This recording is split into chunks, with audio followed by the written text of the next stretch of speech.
the rivers of Babylon, there we sat down, there we wept when we remembered Zion.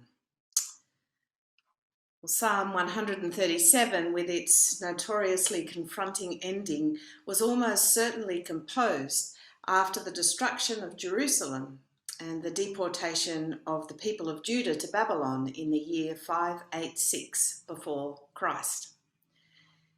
It expresses the anguish of exile, as well as the impotent longing that those responsible for the psalmist's torment suffer the same unspeakable pain. At one level, this agony of the conquered may seem far from our experience.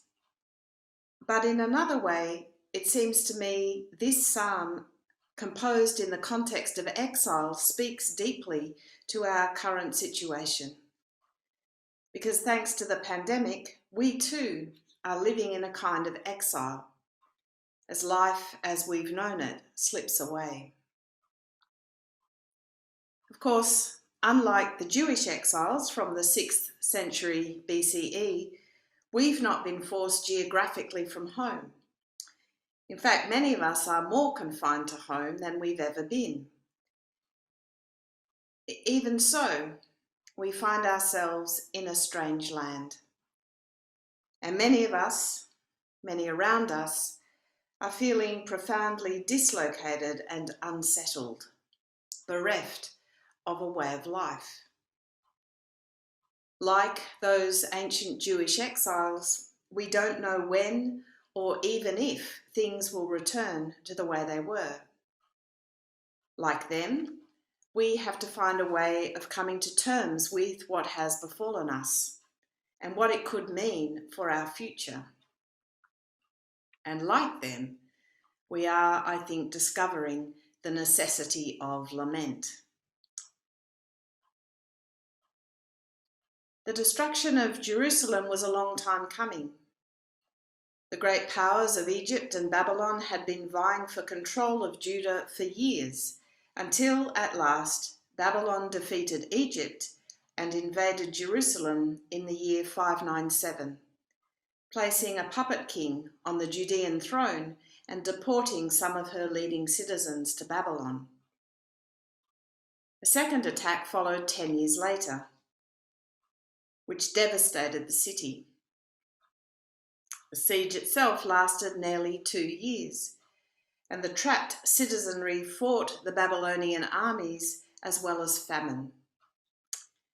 When the conquering forces finally broke through the city walls, they destroyed the temple and the king's palace and deported yet more of the populace to Babylon.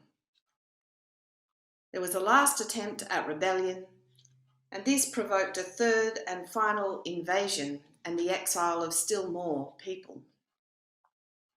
The cumulative impact was catastrophic. As scholar Kathleen O'Connor writes, along with the destruction of buildings, families, and communal life, came the painful collapse of the community's symbolic world. That is, the story of its relationship with God. Indeed, she says this story underwent narrative wreckage. The life the people had expected to lead, the future they anticipated, just disappeared. In her words, the assumed story is over, but a new one has not taken its place and may never do so. And I'm struck by some significant parallels. For us too, our plight has been a long time in the making. Epidemiologists have long warned that a global pandemic was inevitable, and environmentalists have told us that the more human activity disturbs the balance of natural systems, the more likely will be the emergence of new pathogens. Cutting into forests or previously undisturbed ecosystems, for example, often to expand agricultural land, drives out pathogens that were locked in the wild. Biodiversity and habitat loss helps spread diseases among wild animals, and meanwhile the intensification of livestock farming and increased hunting and trading of wildlife are mixing animals like never before. While industrial agriculture means animals kept in crowded and stressful conditions have lowered immune responses. A group of scientists writing in the Lancet in 2015 concluded that far-reaching changes to the Earth's natural systems posed a growing threat to human health, naming emerging diseases alongside climate change as one of these threats. As with ancient Jerusalem, we've even suffered some preliminary incursions in the past 10 years, SARS and MERS.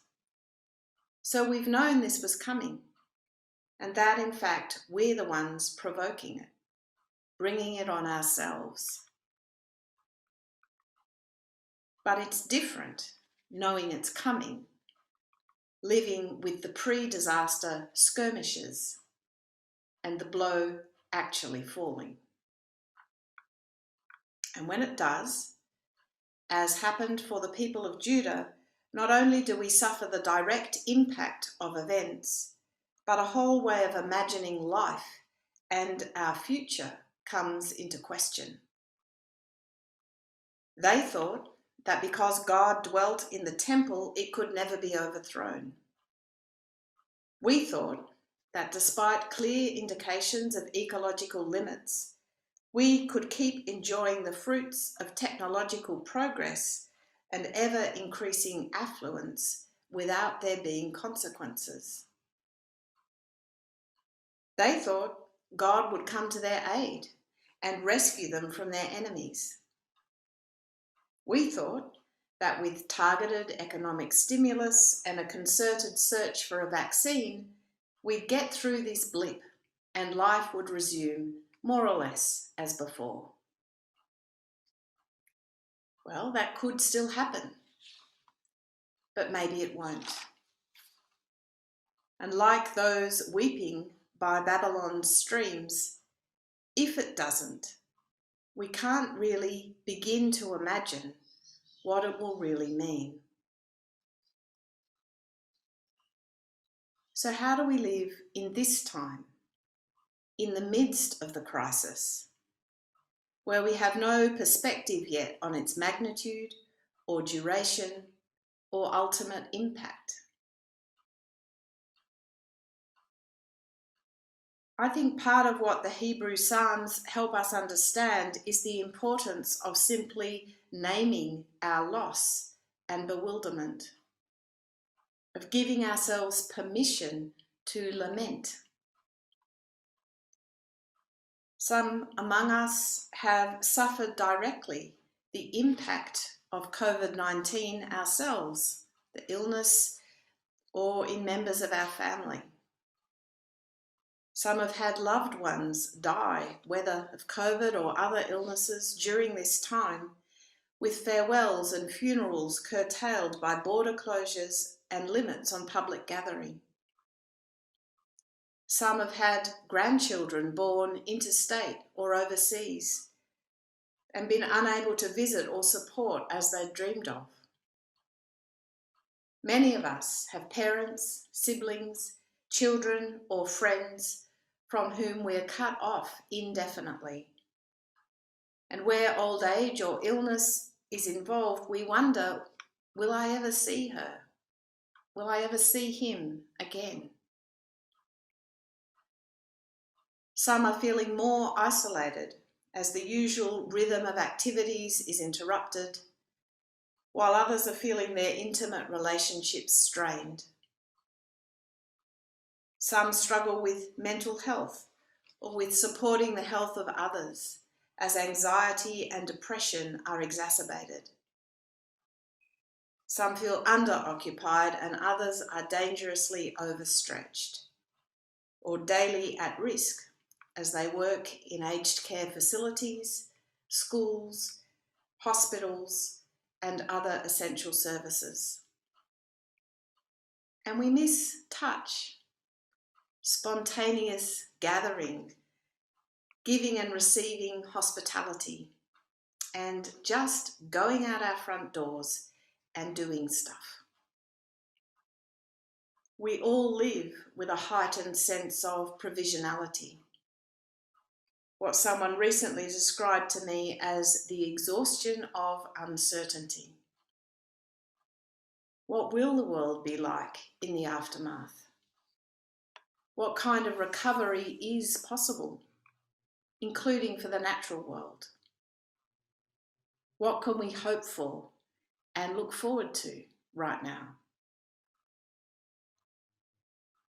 In the Hebrew scriptures, lament functions personally and corporately as a means for coming to terms with this kind of loss, bewilderment, and dispossession. Lament names the truth of our experience, including our struggle to accept or be with our experience. But it's different from mere complaint or negativity. There's an intentionality and discipline about true lament that helps us move through our pain and resistance to a more fruitful relationship with what's so. But you can't skip the process. Joanna Macy says we must do our despair work, because despair cannot be banished by simple injections of optimism or sermons on positive thinking.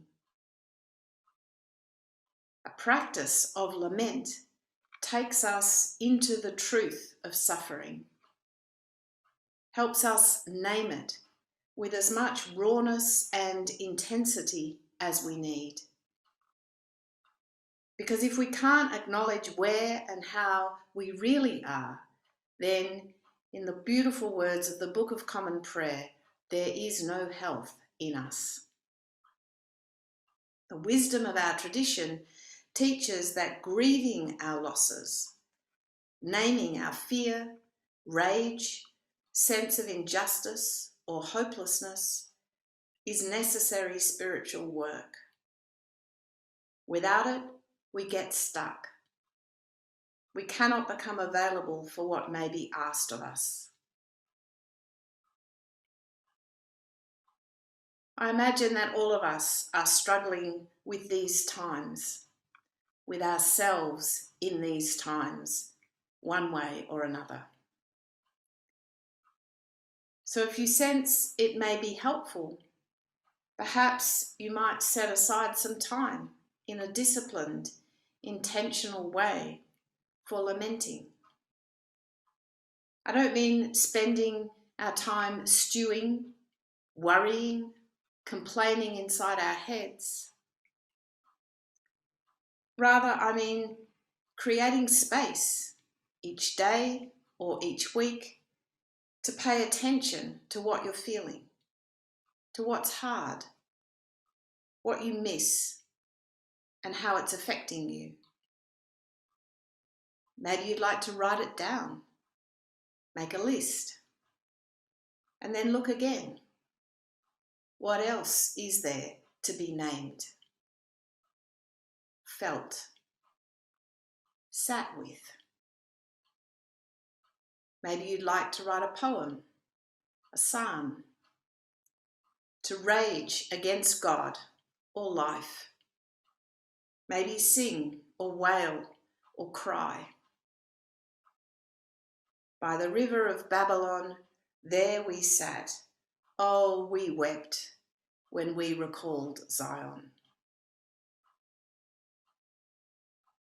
We too are displaced in important ways. And it's okay.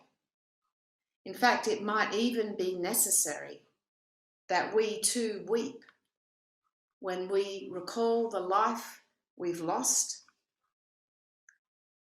and when we face the travail of our world and all her creatures in these difficult days. Part of the grace of this work of lament is that it clears a space within us, around us, clears a space for meditation, for letting go our thoughts, our anxieties, giving ourselves to stillness and silence, being simply present and available. The way we suggest to meditate is the use of a prayer word to focus our attention and to help us come back to it each time we realise we've been drawn into our thoughts. The word we recommend is the word Maranatha, come Lord.